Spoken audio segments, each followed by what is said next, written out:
An Encyclopedia of Freemasonry by Albert Mackey. Let's talk about something in this book. What's good, everybody? I hope everybody is well in this crazy world, this asylum, this crazy mad world that we live in, but also beautiful and majestic at the same time. We live in a universe of many frequencies, right? So, we have a lot of things coming at us, and we can either look at those things through a negative lens or a positive lens. We can take the staff of vibration and take control of it, right? So anyways, I want to talk about a particular image in this book and expound upon it a little bit. There's a few symbols on this page here that are pretty interesting, but this one in particular, it is... It covers a lot, actually. It mentions Osiris as the male, right? Isis as the female, and Horus as the product. Okay? That's interesting language, right? I mean, why does it say product? Horus is the sun, right? So why does it say product? Well, let's talk about that. So what's so interesting about this symbol here? Well, this is basically an explanation for all of existence. It's an explanation for you and the universe, okay? As we know, everything mirrors everything. Everything is made in the image of God, right? Because God is all. So these elements of male and female, these attributes exist in all of nature and in all the physical and spiritual realms. For example, you have a negative and positive electrons, right? They work together. They work together to help sustain life. And the negative and positive electron represent the male and the female working together, okay, in the right balance to bring forth whatever is intended by the will of the Father, whatever he thinks into existence. Now, why do we say he? We talk about God, the Father, being a he, because it has to do with the intellect, okay? And, that's that G, right? That's that generative principle, the principle of action, intellectual, and force being put into action, right? So these three things explain our existence, okay? We have the male, the female, and then the product. And it's the same throughout all of existence, from the macrocosm to the microcosm within us, right? So all of that which exists in the mind of God is created through this same exact process, right? It is the intercourse, eternal intercourse of the male and the female creating a product, okay? That's where we're getting at here with this symbol. And it also exists within us. We mirror the Father, okay? When we know who we are, we learn to see ourselves in the Father. So, for example, the right side of the brain being the feminine and the left side being the masculine, right? The right side being the emotion, the imagination, feelings, and then on the left side we have the articulate, the generative, right? The thinking, the analytical, okay? The intellectual. So these two have to work together just as they do in nature to bring nature into existence, okay? So the way that it works is, if we think of something, we use our feminine imagination, and it will, imagine something. And then what happens is the male part of our brain, the left brain, will say, is this possible? Because it's a thinking thing, right? It's the thinking side of the brain. It's going to say, is this imagination actually possible? How can we make this thing come to fruition? How can we actually create this thing into the physical realm or even in the mental realm? How can we change our perspective on the world? How can we work together with both male and female aspects of our brain to make these things come into existence and change ourselves or to change something outside of ourselves? So let's talk about how the right and left brain have intercourse together, how they work together, okay? And then they come out with a product, all right? So let's say you're walking through your yard. You come across something that your right brain tells you is a snake, all right? So you immediately, become instilled with fear. You jump, you run, whatever. And then your masculine side, the male side, the intellectual side, starts to think, was that a snake? Okay? It's trying to figure out, was that a snake? Am I in danger? All right? And your right side, your feminine side, is imagining that it is a snake because at first glance it looked like a snake. So they're working together. This is a process that's playing out here. And so at first, you think it's a snake because of your imagination from the feminine side, and then you take a moment here and your male side, your masculine side of your brain, your intellectual side is saying, was it really a snake? What kind of snake was it? Am I in danger? And so it starts to question things and it starts to want to figure this out. And so perhaps you'll even go back and look at it to investigate to see if it's still there. Do you need to get rid of it? Is it poisonous? So anyways, that's how it happens. And the product of that situation and the unfolding of that, it produces the product, okay? The outcome is, they work together and they realize that it's not a snake, it's a water hose. So the product of the male and the female in that circumstance was the knowledge, okay? It was the knowledge and the confirmation that it was indeed a water hose. It was a scientific process. And so that's how it works. And so when you want to create something in your existence, whether it be physical or not, you might say to yourself, your feminine will say, let's imagine what we can do. Let's imagine ourselves with a better body, So, and then the masculine will say, how can we do this?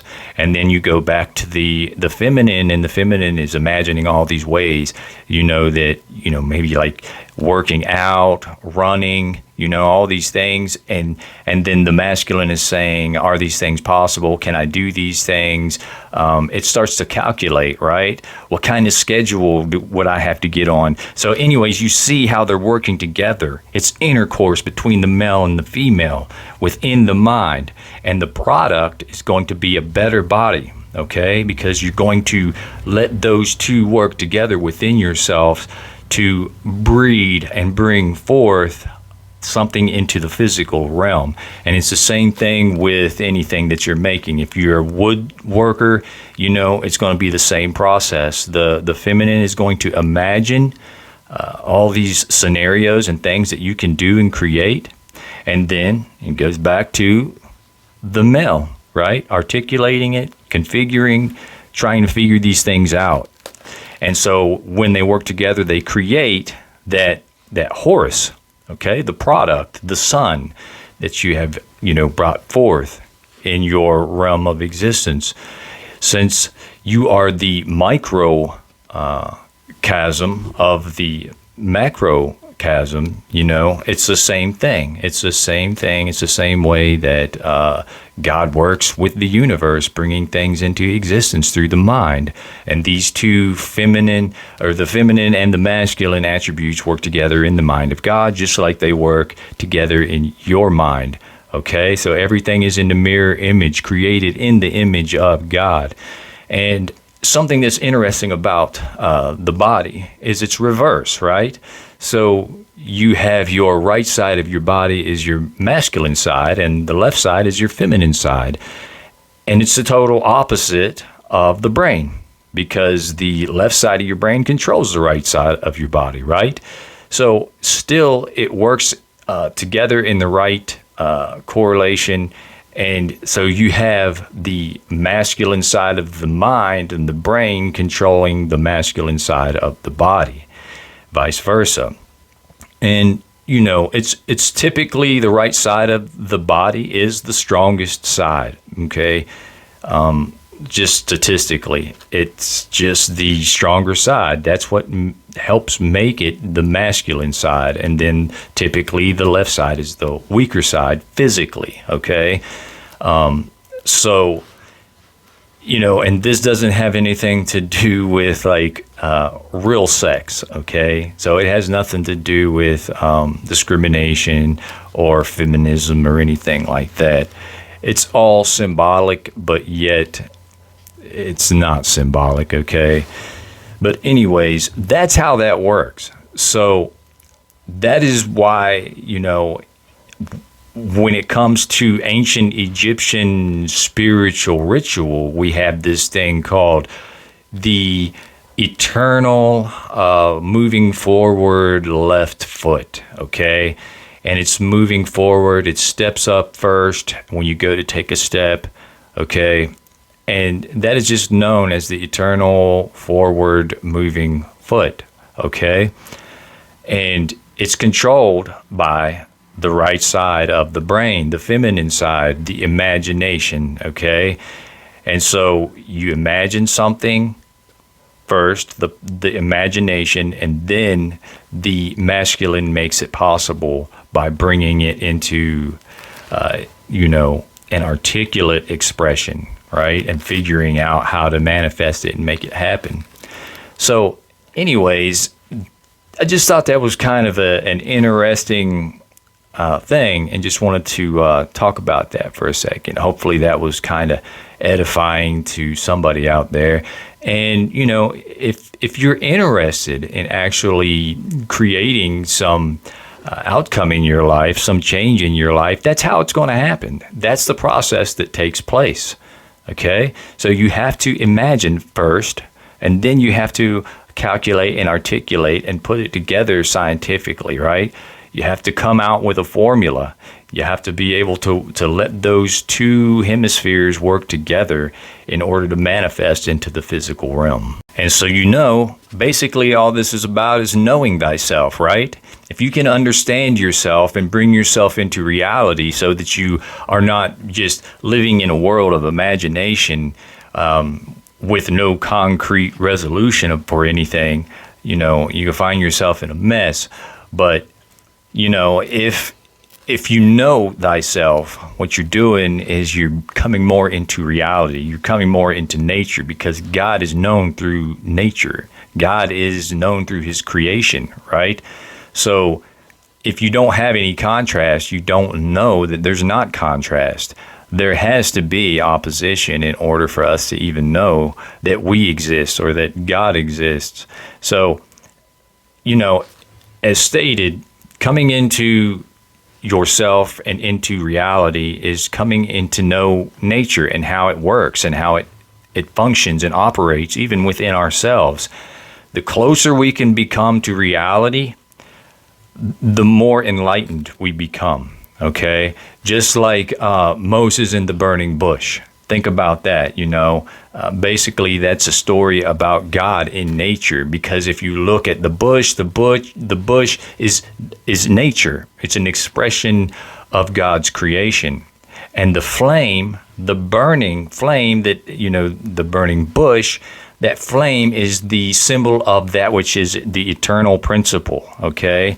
That ever eternal essence of all existence that exists within all things eternally, okay? So you have them together. They both work together to exist.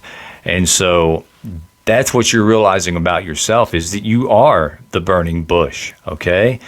That flame does exist in you. And it's through reality that we get to know these truths about ourselves.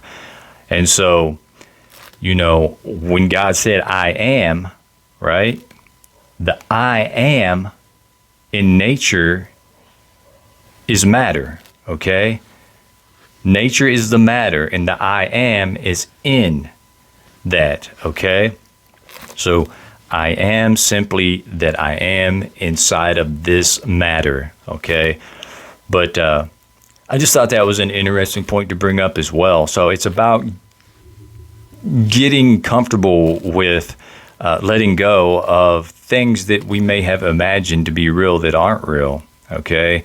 For example, understanding the laws of nature, knowing and realizing that humans don't come up out of the ground, okay? Humans don't ascend up into the air in a physical body. That has to do with imagination. Now, coming into reality, we're able to see what really happens, okay? You go down into the dirt, okay? And science does its thing with you, okay? So it's about being grounded. Enlightenment is about being grounded and not being tossed to and fro by your imagination or your feelings or your thoughts. Because if you observe your mind, you can see that your thoughts come and go, right? All of these things that you identify with, your emotions, they come and go. They are not what is there. They are not consistent. They are not constant. Right? These things change, they come and go. They are not the anchor. They are not that which you are eternally.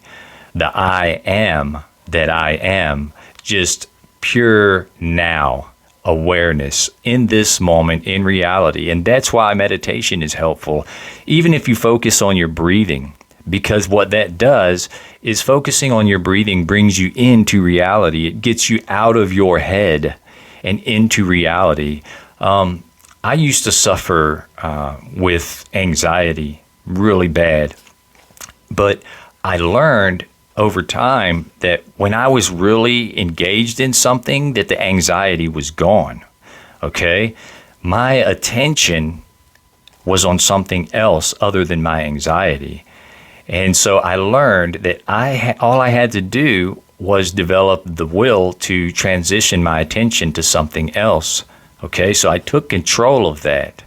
And that's how it works. That is how nature and reality works. Okay, you get out of your mind and into reality unless you are trying to figure something out, unless you're trying to overcome something. And, so you have to be able to define, is this a situation where I need to be in my head? Or is this a situation in my head that's causing me harm or causing me stress, which is causing stress hormones to inflict sickness on me, okay? You have to have the ability to be able to get out of your head and into reality and realize that everything's okay, right? I remember in grade school, I lived in the inner city, and I was one of the few white kids in my school. And this has nothing to do about race, but I did get picked on a lot.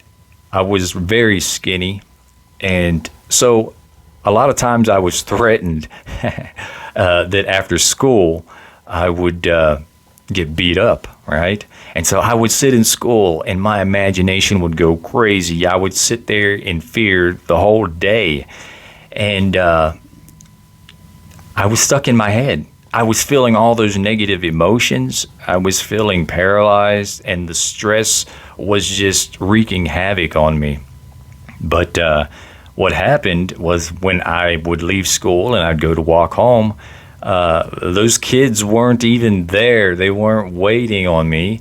I walked home safely, but yet that thought that I was imagining was causing so much stress on me, that was just undue. Because I was in my head. I was not in reality. I was not in harm's way. I was safe. And so that's how the mind works. And we have to learn that right now we're okay. We're safe. There is no situation to worry about. And that doesn't mean that we can't contemplate, future events and things that we will need to do to take care of a situation. That's exactly what the brain and the mind is for. But it is not to sit and cause undue stress on yourself. And that's where knowing thyself is very important. And, learning those things is very important. So that's what we're trying to do here and trying to figure out here and explore, right? The self. Because exploring self is exploring God, right? And so with that being said, I hope it was edifying to somebody. I hope you guys are doing good. If you haven't already, hit that like button, hit the subscribe button. Let's get these videos in the algorithm. It's greatly appreciated, everybody. Anyways, peace and blessings and much love.